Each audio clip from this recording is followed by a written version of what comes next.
काल लब्धि की यदि व्युत्पत्ति करें तो जिस काल में कार्य हुआ है उसको काल लब्धि कहते हैं। काल में किसी का इतिहास नहीं लिखा है, इतिहास लिखने वाले हम और आप हैं। जिज्ञासा समाधान चल रहा है, ये काल ने लिखा था कि अपन कर रहे हैं सो इतने समय हो रहा है। काल ने नियत नहीं किया था, ये अपने द्वारा नियत किया। पूज्यपाद स्वामी ने श्री सरवार सिद्धि में काल लब्धि की 3 परिभाषाएं बनाई। प्रथम परिभाषा उन्होंने कही, संगी पंचेंद्रिय साकार मन वाला ही सम्यक दर्शन के योग्य है। दूसरी परिभाषा उन्होंने जो अर्धपुद्गल परावर्तन काल की बनाई वह बड़ी विचित्र है, लोग समझ नहीं पा रहे। प्रायोग लब्धि तक उसको पुरुषार्थ किया। प्रायोग लब्धि में कर्मों की अंतः कोड़ा कोड़ी स्थिति करता है जीव। भव्याभव्य सामान्य, भरव्य अभव्य दोनों यहाँ तक पहुँच जाते हैं। फिर जो उसको सम्यक दर्शन होना निश्चित है, वो संख्यात हजार सागर स्थिति और कम करता है। जब संख्यात हजार स्थिति कम कर लेता है उस समय निश्चित हो जाता है कि इसको सम्यक दर्शन होगा ही होगा, ये लौट के नहीं आ सकता करण लब्धि के एक अंतिम भाग में। और वहाँ उसकी घोषणा की जाती है कि अब ये जाकर के अर्धपुद्गल परावर्तन काल तक ही संसार में रहेगा। इस प्रकार से जो परिणाम, और तीसरा कारण उन्होंने कहा विशुद्ध परिणाम, आत्मा के जो विशुद्ध परिणाम हैं वही सम्यक दर्शन में कारण हैं। काल लब्धि कोई चीज नहीं है, कालस्तु है। या पूज्य जयसेन स्वामी महाराज ने लिखा, काल तो हमारी जिंदगी में है, क्योंकि वो स्वतंत्र द्रव्य है। एक द्रव्य दूसरे द्रव्य के लिए प्रेरक नहीं होता और वो शुद्ध द्रव्य है। शुद्ध द्रव्य पर द्रव्यों का कर्ता होता ही नहीं, पर द्रव्यों के कर्तापन में उसका अभाव है। मात्र उदासीन रूप से वह पर द्रव्यों के परिणमन में मात्र निमित्त बनता है, कर्ता नहीं होता। काल किसी चीज का निर्णायक नहीं है ऐसा।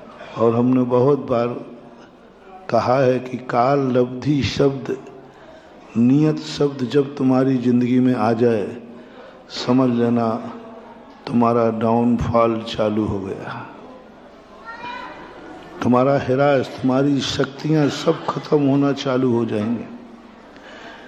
जितनी शक्ति है वो त्रोहित हो जाएगी। 2 चीजें कभी नहीं लाना कार्य प्रारंभ करने के पहले, जो होना है सुनिश्चित है। ये भाव भी यदि आ गया सबसे बड़ा अवशगुन है, जिंदगी का सबसे बड़ा अवशगुन है।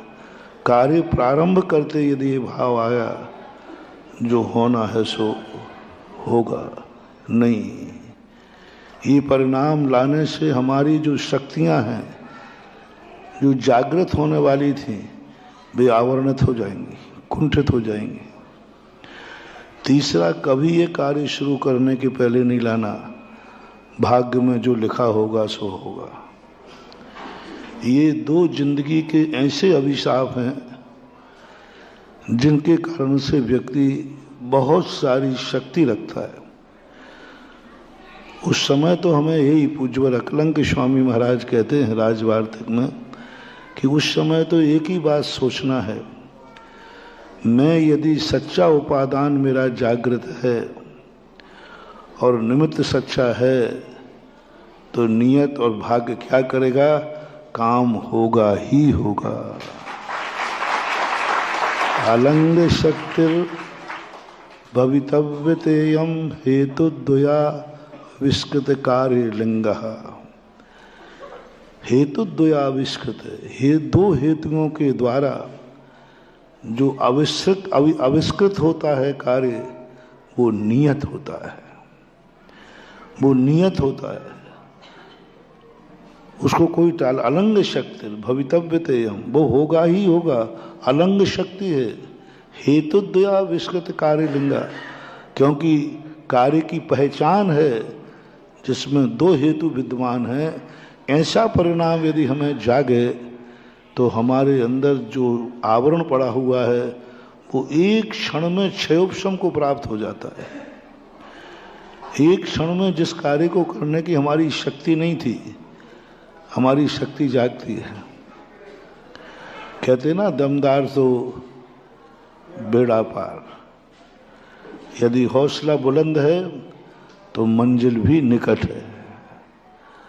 हौसला यदि बुलंद है तो मस्जिद भी, और हौसला जिनका बुलंद है वे किस्मत की रकीलों को भी बदल देते हैं।